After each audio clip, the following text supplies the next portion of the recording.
આ બાજુથી કૃષ્ણ ભગવાનનો રથ નીકળ્યો, હજારો રાણીઓ, કેટલા બધા સૈન્ય સેનાપતિઓ અને સૈનિકો અને ઢોલ વાજા નગારા વગાડવા વાળા એ ગંધર્વો, મોટું ભગવાનનું જુલુસ આ બાજુ કરી પરિવારમાં. બંને આવતા વચ્ચે એક જગ્યાએ આવી ભેગા થઈ ગયા. દૂરથી નજર ગઈ નંદ બાબાની. યશોદાને કીધું, યશોદા ખોટી જગ્યાએ આવી ગયા આપણે. કેમ?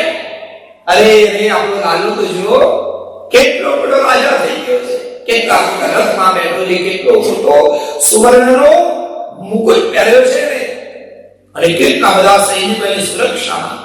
યશોદા તો બહુ ગરીબ છે.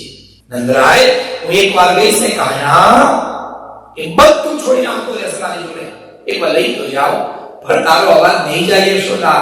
આ વેદ વેદાંત વાળા વૈદિક પંડિતો મંત્ર બોલે છે અને કેટલા ઢોલ નગારા વાગે, આપણે ગરીબોનો અવાજ ક્યાં પહોંચશે? કઈ વાતો.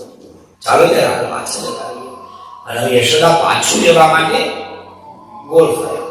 જવાનો વિચાર કરતા હતા ત્યાં મનમાં આંતરડીમાંથી અવાજ આવ્યો, કાના મને આવવાનો કોઈ શોખ નતો દીકા, આ તો તારું આવ્યો ને, તું ભૂખ્યો હતો એટલું માહિતી માખણ લઈને. અંદરથી જ્યારે કાના એવો શબ્દ આવ્યો ત્યારે કૃષ્ણ ભગવાન દૂરથી યશોદાને જોઈ લીધા. અને જેવા યશોદાને જોયા એટલે કનૈયાએ રથમાંથી જોરથી કૂદકો માર્યો.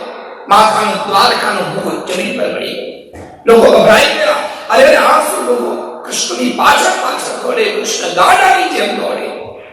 દ્વારકાથી આપણો રાજા ગાડાની જેમ દોડે, પડી ગયા.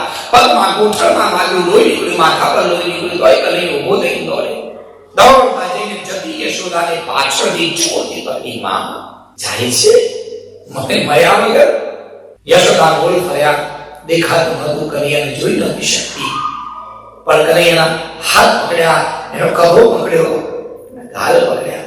એક હાથથી એને મોઢિયામાં નાખીએ. માં જાય છે બેટા, શું જવાબ આપો? યશોદાએ એક પ્રશ્ન કર્યા. આપણી પાસે સમય ને સજ્જનો બહુ મોટી કથા છે. યશોદાએ જેટલા પ્રશ્ન પૂછ્યા, કૃષ્ણ એક પણ પ્રશ્નનો જવાબ નથી આપી શક્યા. ભલે આપણા ઠાકોરજી હોય તો શું થઈ ગયું, પણ સાહેબ માની આગળ હરી ગયો કૃષ્ણ.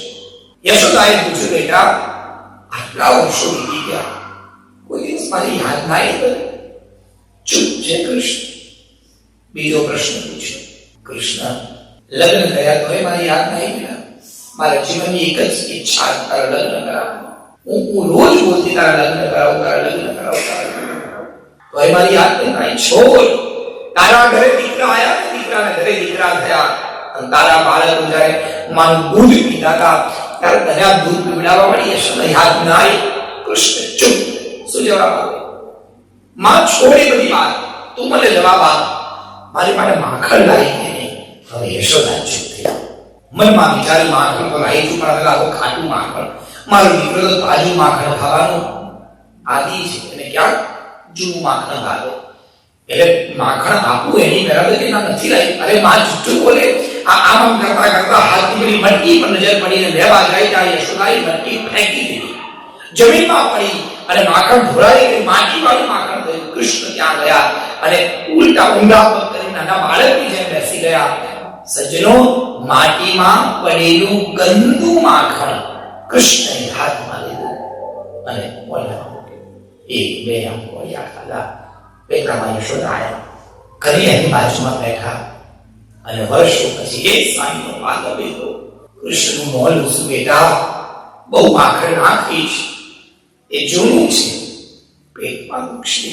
રાત પૂજા ત્યાં કૃષ્ણ યશોદાને કહીને ખૂબ રડ્યા. માં, આટલી મોટી જિંદગીમાં મેં ઘણાની મદદ કરી, ઘણાને સહારે થયો, પણ મારા દુઃખનો કોઈ વિચાર નથી કર્યો. તું એક માં પ્રેમી છું કે જ્યારે મારા દુઃખનો વિચાર કર્યો. તું એક જ માં પ્રેમી છે, મને બહુ પ્રેમ કર્યો. તારા જેવો પ્રેમ મને દુનિયામાં કોઈ નથી